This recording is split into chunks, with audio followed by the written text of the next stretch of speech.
slums with South Bombay has more importance. Entire land market, housing market is linked with that component. So we can see that these are old slums. So the conditions in the slum areas are better. But if we will travel towards eastern and western suburb, the slums conditions are worst. Sanitation conditions are also worst. What is the reason for that? We can see that very densely populated slums are in western suburb, eastern suburb. So we know only Dharavi. Many people talk about the slums in the Dharavi. Dharavi is much more developed now, and because of the Bandra Kurla complex, Dharavi has become like a hot cake in terms of the land is concerned. But there are worse slums than Dharavis in eastern suburb and western suburb. Eastern suburb I can talk about like Anna Bhau Sate Nagar. Then we can talk about Shivaji Nagar area near dumping ground. But at the same time, we can talk about Ganpat Pati Nagar in western suburb. So these are some of the slums which are worse than Dharavi. Why you call it worst? Major reason, the sanitation conditions are very critical in this area. To have the proper sanitation, we require proper solid waste management arrangement is one of the very important aspect, because solid waste management is very visible. You can see the garbage everywhere. You can see the stray animals. The critical area of slum, that is a total 42% population is residing in 9% of the area of Mumbai. So you can see the density of the population is very high. The houses are very congested. They are narrow lanes. Some of the slums are located on the hilly areas, marshy lands. The vehicles cannot go there. We cannot take the wheelbarrows and hand barrows in the narrow lanes. Only way we can collect the garbage from the manually. That is, we have to use the human beings for the collecting the garbage. Second area, that is in some of the area we have used the donkeys. You see the area called in this Bhandup area is a known very famous area, Gadonaka. So earlier, like we used to hire the donkeys from there to carry the garbage from the densely and narrow slum areas. In Mumbai, in the non-slum areas, we have some jamadaris coming or sweeper coming and collecting the garbage early morning. So the system is in place. In those non-slum areas, the issues are not much critical because there is a system in the place.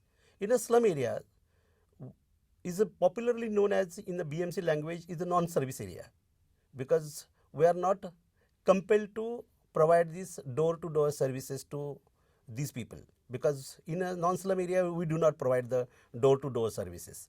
The system is that is the people collect the garbage from the society and they bring to their entrance of the building, and from there BMC. In a slum area, we have kept dustbins, community dustbins, but the community dustbins are full with the garbage because people throw the garbage, their household garbage, in a indiscriminatory manner without any timetable. 24 hours that dustbins are overflowing. Apart from that, there is another one aspects in the slum area. There are lots of economic activities. I can make out which economic activities are going on in this area while looking at the dustbin. If we see that lots of paper, cloth cuttings are there, then I can conclude there is a garment unit in the slum area. Because of the economic activities, lot of raw material and industrial waste is also generated, which comes to the dumping ground. There is no any mechanism, because these are all non-register activities, the small scale activities, which are not recorded anywhere. The people have developed their livelihood out of these services, and these are integrated part of the slum. So how much domestic waste is generated, how much industrial waste is generated, that account is not there. Nobody has. Only we can make out this thing from the dustbins. Not because of the garbage which is coming from the household that dustbins are overflowing. So people goes to the slum area, they say, oh, slums are dirty, unhygienic. Of course, these are unhygienic, dirty places. But why this is happening? We need to diagnose this properly, why this kind of situation is there. So BMC is not providing the services is one popular criticism. But what's happened to the community? Who educate these communities? Who educate these people are not properly answered. Because we are only looking at one side of the situation. That is the BMC is responsible for the solid waste management. Absolutely. Legally, it is a primary responsibility of the BMCs to provide the services. I agree.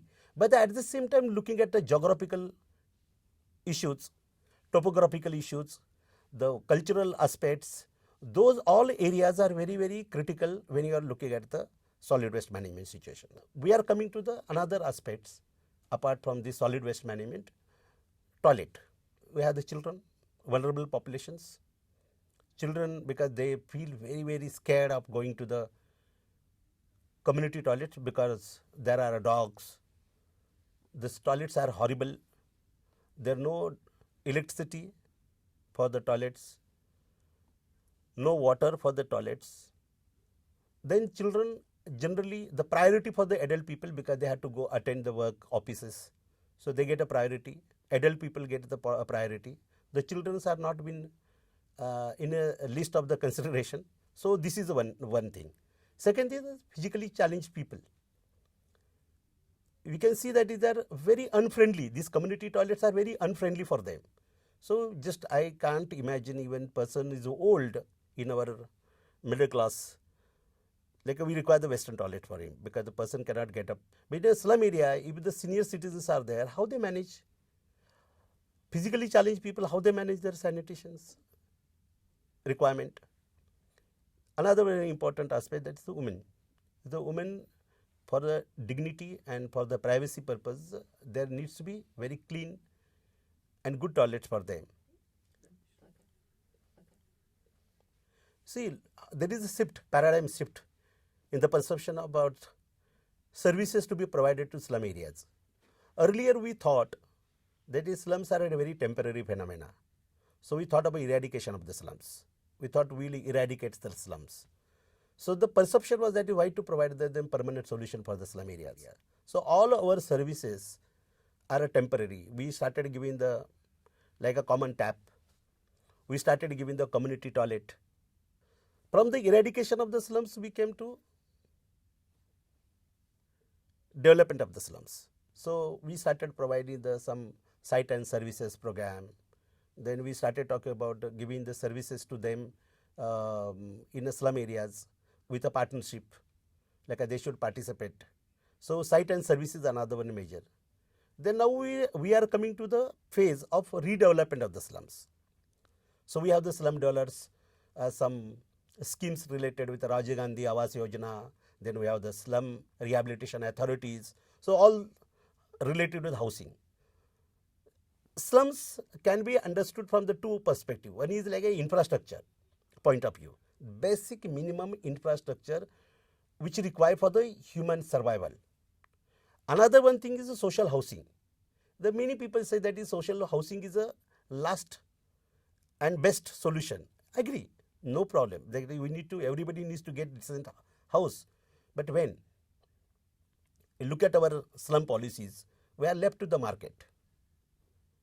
So slums which has a better demand, land which has a better demand, they are going in a rehabilitation program.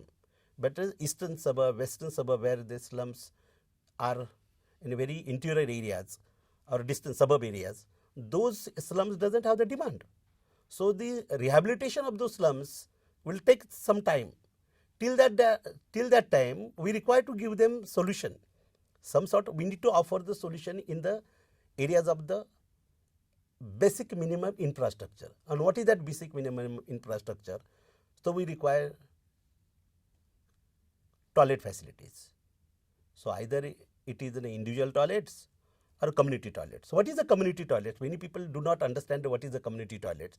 You see that there is a lack of space in a house because most of the time the people, slum dwellers are very small house, like a 10 by 10 room is there.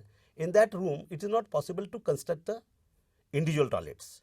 So people collectively use a common space for defecation. Many people do not understand the difference between the public toilet and community toilets. The public toilets are made for you and me, like any person who is traveling for the purpose of tourism, for the office purpose, so he can use the public toilet. Many people ask that how many community toilets we require. You see, if you look at the total population of slum, is a 42% slum population is staying in slum areas. So 42 is coming around 52 to 53 lakh population. When we started in 1995 this program, slum sanitation program, we have the norm for one community toilet for the 50 people. So we were working on that basis. We are calculating requirement and need on that basis. 50 users, one seat. Now that was changed recently in the Swachh Bharat Abhiyan. Now they have changed the norms and they say that is a 35 per male needs one community toilet and 30 women require one toilet. There is not a single agency which is involved in the providing the community toilets. There are like three players. One is the BMC, like Mumbai Municipal Corporation. Second is the MHADA. You see, many people are not aware about it. This MHADA has a slum improvement board which provide the community sanitation facility to the slum dwellers through the MLA and MP fund. MLA and MP fund is used for constructing lot of community toilets in the slum areas. Another player is like a MMRDA, where a MMRDA going for the development purpose. So they also provide the community toilets. Second important, last important component of private people. There are like a 50% slums are on a private land. So those people who are become alert now because the land is one of the very precious commodity in Mumbai. So all the people who are landlords, where the private land slums are established on the private land, those people have become alert. So those people also provide the toilet facilities known as the toilet blocks constructed by the chawl malaks, chawl owners. So these are the agencies who provide the toilet facilities. These are the community toilets.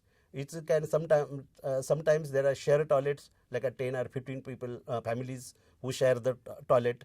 There are no account who use the toilet because that data is not there, because anyone can, till that toilet is working, everybody uses, and once become defunct, everybody disown that toilet. So our entire urban infrastructure facility is going through the phases called construction, negligence and reconstruction syndrome. So we are constructing the facilities because there is a budget, everywhere they make the budgetary provision.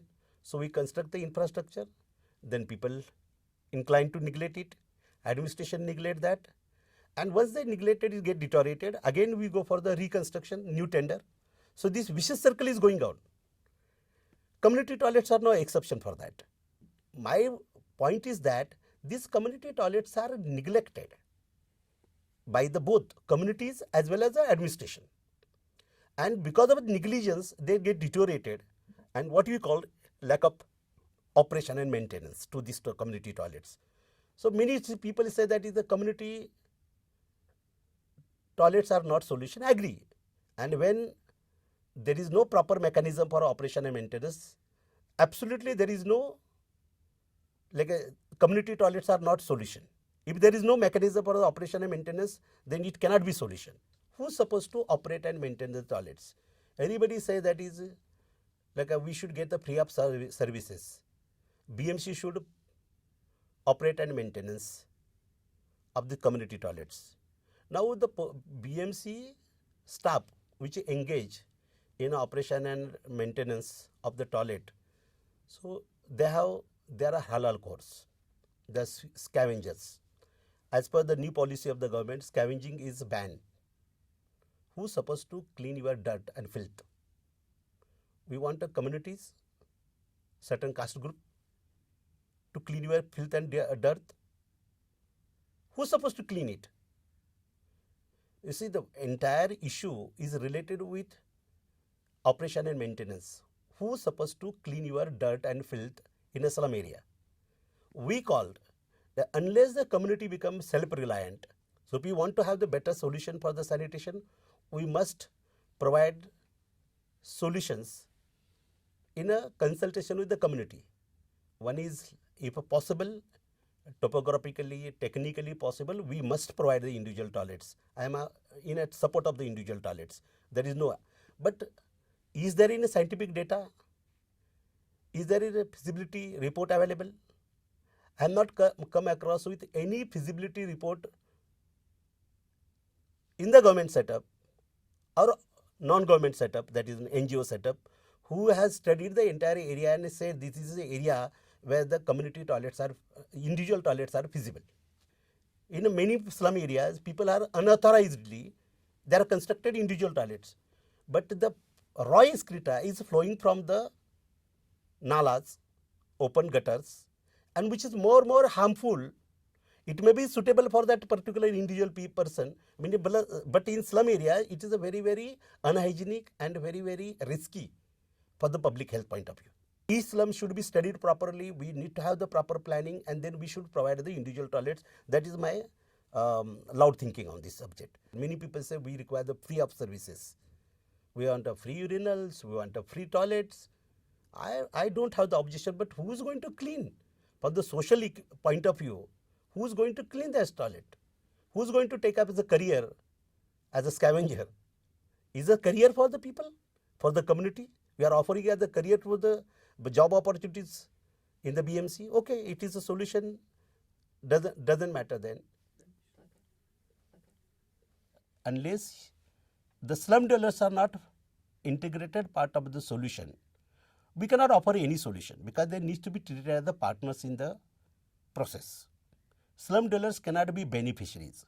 The term like called beneficiaries or we call clients, those kinds of terminology we need to get away from that.